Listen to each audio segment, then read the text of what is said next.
এখানে এসেছি, দেখেছি পোস্টমর্টম হবে। পোস্টমর্টম হওয়ার পরে তখন বোঝা যাবে কী প্রাথমিক কিচ্ছু কমেন্ট করার সুবিধা নেই, কারণ পোস্টমর্টমের আগে যারা আপনারা বুঝেন যে বিজ্ঞানসম্মত যখন পর্যন্ত পোস্টমর্টম না হবে কিচ্ছু বলার সুবিধা নেই। এতটুকু জানি, যখন খবর পেয়েছে মাননীয় মুখ্যমন্ত্রী খবর পাওয়ার সাথে সাথে স্পটে গেছেন এবং উনি থেকেই হাসপাতালে পাঠানোর ব্যবস্থা করেছেন, এতটুকু জানি।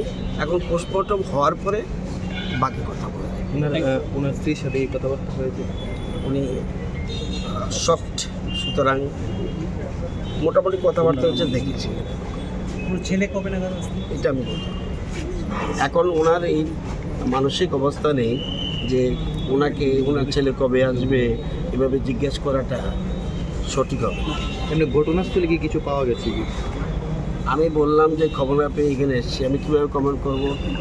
কী পাওয়া গেছে না গেছে, যতক্ষণ পর্যন্ত পোস্টমর্টম না হবে কিচ্ছু বোঝা যাবে না। একটা মৃত্যুর পর পোস্টমর্টম ইজ মোস্ট ইম্পর্ট্যান্ট, এটা হলো মূল কথা। অফিসেই ইম্পর্টেন্ট, হ্যাঁ, অফিসেই মারা গেছে। যতটুকু জানি অফিসে মারা গেছে। স্যার, মানিক সরকার এবং জিতেন্দ্র চৌধুরী অভিযোগ করেছেন রাজ্যের অফিসাররা নাকি কাজ করতে পারছেন না সম্মানের সঙ্গে।